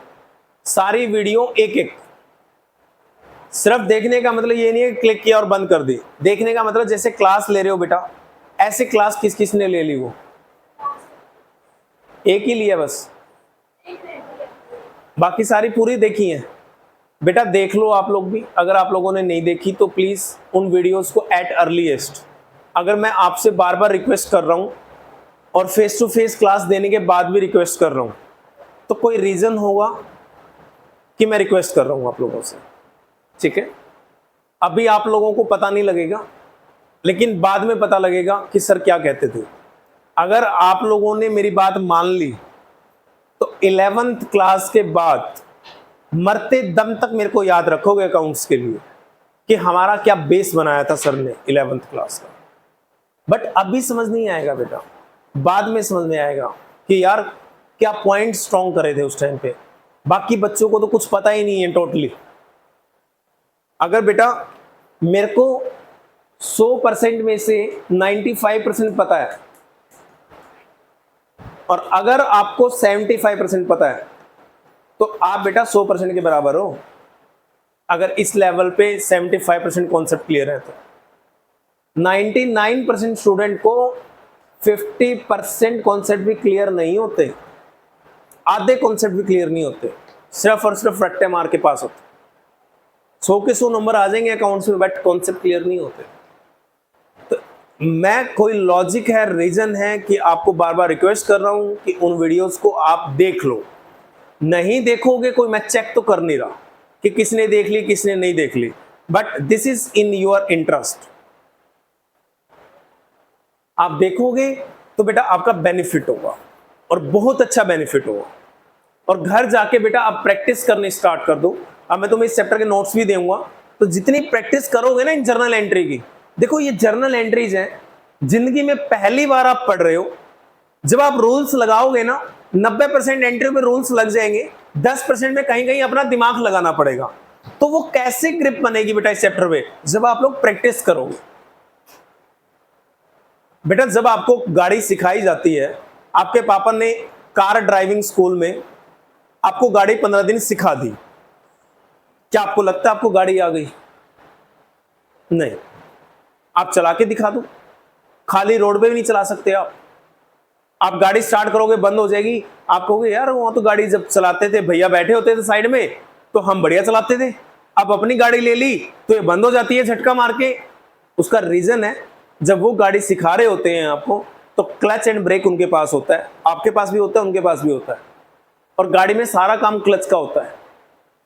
जहां उनको लगता है गाड़ी झटका मार के रुकने वाली है क्योंकि तुम कंट्रोल नहीं कर पा रहे, वो क्लच दबा लेते हैं थोड़ी सी, और तुम्हें लगता है तुम गाड़ी हैंडल कर रहे हो। गाड़ी तुम हैंडल नहीं कर रहे, वो आपको सपोर्ट कर रहा है। तो गाड़ी सिखा दी उन्होंने आपको, और मैं कहूंगा बेटा 40 से 50% तक सिखा दी। बैलेंस बनाना सिखा दिया, लेफ्ट राइट लेना सिखा दिया, क्लच कैसे उठाते हैं कैसे करते हैं, ब्रेक कैसे लगाते हैं, रेस कब कितनी देर, सारी चीजें सिखा दी। लेकिन गाड़ी तभी आएगी जब आप प्रैक्टिस करोगे। जब तक आप प्रैक्टिस नहीं करोगे, जब तक आपकी गाड़ी समझ नहीं आएगी आपको बेटा। और गाड़ी में परफेक्शन कब आएगी? जब आप धीरे धीरे चलाओगे। पहले आप बेटा पार्क में चलाओगे जहां खाली मैदान है, फिर ऐसे रोड पे चलाओगे जहां ट्रैफिक कम है, फिर ऐसे रोड पे चलाओगे जहां ट्रैफिक थोड़ा सा ज्यादा है, फिर ऐसे रोड पे भी चलाओगे जहां जाम लगा होता है ट्रैफिक का, फिर ऐसे रोड पे भी चलाओगे जहां हाईवे है, 150 की स्पीड पे गाड़ियां चलती हैं, तब जाके परफेक्शन मिलेगी ना। This is all due to practice. ये भी ऐसी है बेटा, सारा का सारा डिपेंड करता है प्रैक्टिस पे, कौन बच्चा कितनी प्रैक्टिस करता है। आप लोग अपने हाथों को घिसना स्टार्ट कर दो। जितनी उंगलियों को घिसोगे, जितने पेपर्स को काला करोगे, उतनी परफेक्शन अकाउंट्स के अंदर ज्यादा आ जाएगी। जितने टॉपिक हम कर चुके हैं, बुक को खंगालो। अच्छा पैसा लेने की एंट्री ये होती है, करके देखते हैं, मैच होती है नहीं होती है, नहीं होती है तो मेरे पास आओ, कहते सर ये एंट्री तो मैच नहीं हुई, बताओ क्यों नहीं हुई। सर ये बैड डेट्स की एंट्री बुक्स में पढ़ रहे थे हम, बैड डेट्स की एंट्री मैच नहीं हो रही, हमें समझ नहीं आई, लग रहा है दोबारा समझा दो आप। सर ये लॉस ऑफ गुड्स की एंट्री समझ नहीं आई, दोबारा समझा दो आप।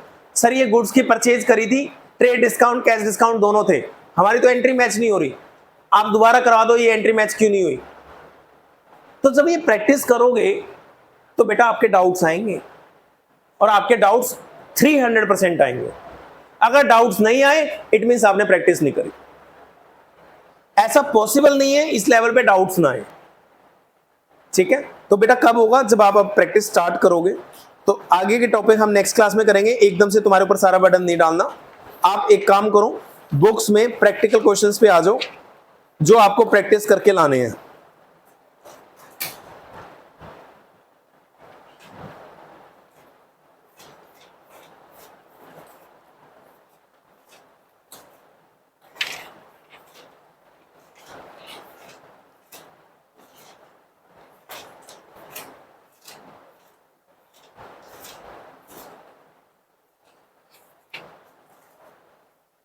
क्या टाइम हुआ अभी? 8:46। क्वेश्चन नंबर 1 पढ़ना बेटा। 8.54 है नई बुक में, पेज नंबर 8.54। प्रैक्टिकल प्रॉब्लम्स का question number 1, journalise the following transaction in the books of Ram.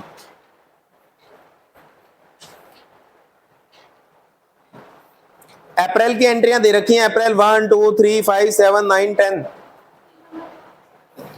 8.54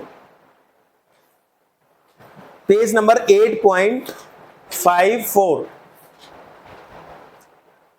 question number 1, April की एंट्रियां दे रखी हैं, सॉरी इससे पहले हुआ बेटा, पहले क्वेश्चन नंबर 1। हाँ ये इस क्वेश्चन में कोई डाउट है क्या? कर लोगे एंट्रियां, चेक कर लो। कोई ऐसी एंट्री जो आपको समझ नहीं आ रही कि कौन सा रूल अप्लाई होगा, सर समझा दो।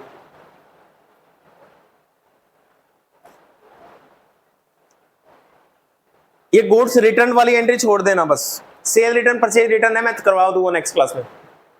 Goods return to Pankaj, Pankaj को आपने माल वापस कर दिया, परचेज रिटर्न। और नरेश ने आपको कर दिया सेल रिटर्न। ये सेल रिटर्न परचेज रिटर्न मैं करवाऊंगा नहीं। हाँ वीडियो में हो गया होगा, जिसने वीडियो देख ली उसका हो गया होगा सेल रिटर्न परचेज रिटर्न, वो कर लेना बेटा।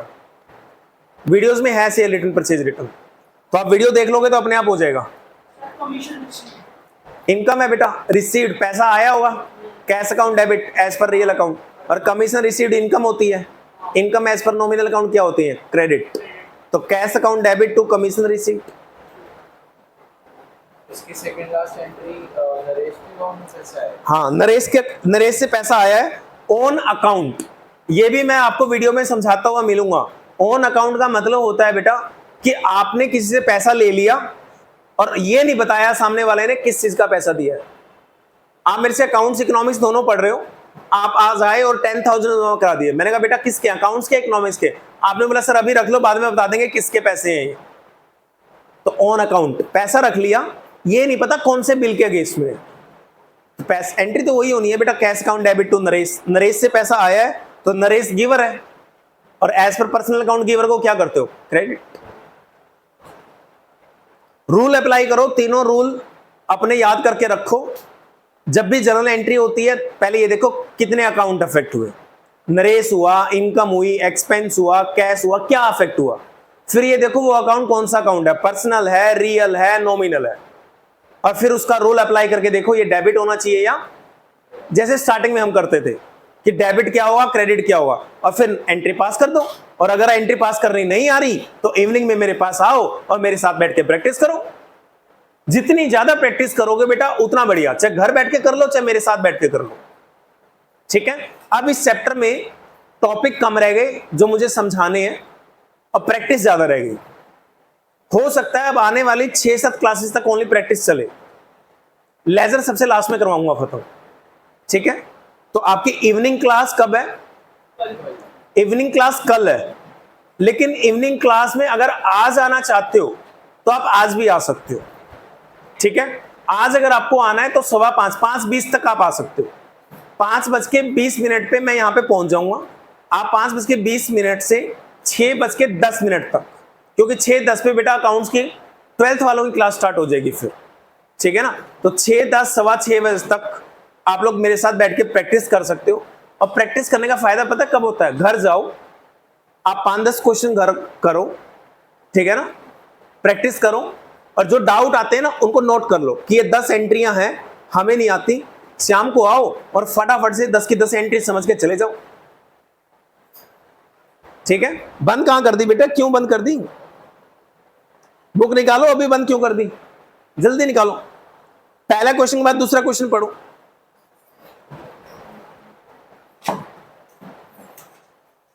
क्वेश्चन नंबर 2 पढ़ो और 3। पहले 3 क्वेश्चन तुम्हारे होमवर्क हैं, करके लाओगे तुम नेक्स्ट क्लास में, मॉर्निंग में, परसों सुबह। तीनों क्वेश्चनों में से मेरे से क्या पूछना है आप पूछ लो। सर शाम को उसके लिए मॉर्निंग क्वेश्चन हाँ आ जाओ। इसका टेस्ट है। इवनिंग में बेटा देखो मैं कुछ नया नहीं कराऊंगा, तुम्हारी क्लास होगी तब भी मैं नया नहीं कराऊंगा, लेकिन जिस दिन तुम्हारी क्लास होगी उस दिन तो हमें टेस्ट रखने हैं। तो कल जो तुम्हारी क्लास होगी 5:30 से 6:30, 2 चैप्टरों का टेस्ट होगा, दूसरा और फोर्थ। मैं सेकंड चैप्टर का टेस्ट ले चुका हूं, मैं फोर्थ का भी ले चुका हूं। अब दोनों को कंबाइन करते हैं। और जो कल तुम्हारी गलतियां निकली हैं, कल जो तुम्हारे क्वेश्चंस में मार्क्स नहीं मिल पाए, घर जाके चेक करो, आंसर शीट ले जाओ और आंसर शीट मैंने आपको व्हाट्सएप पे भेज दी थी, मैच करो कि आंसर कैसे सोल्व होना चाहिए और तुमने कैसे कर रखा है। समझ नहीं आ रहा, इवनिंग में आओ और पूछो कि सर ये क्वेश्चन समझ नहीं आ रहा, आप दोबारा करा दो इस क्वेश्चन को, ताकि अगली बार टेस्ट होगा तो नंबर पूरे आए। ये तरीका है बेटा आगे बढ़ने का, ठीक है। तो पहले 3 क्वेश्चंस आपको करके लाने हैं। इन तीनों क्वेश्चनों में अगर रिटर्न वर्ड कहीं लिखा हो, माल वापस आया या माल वापस गया, उन एंट्री को छोड़ देना।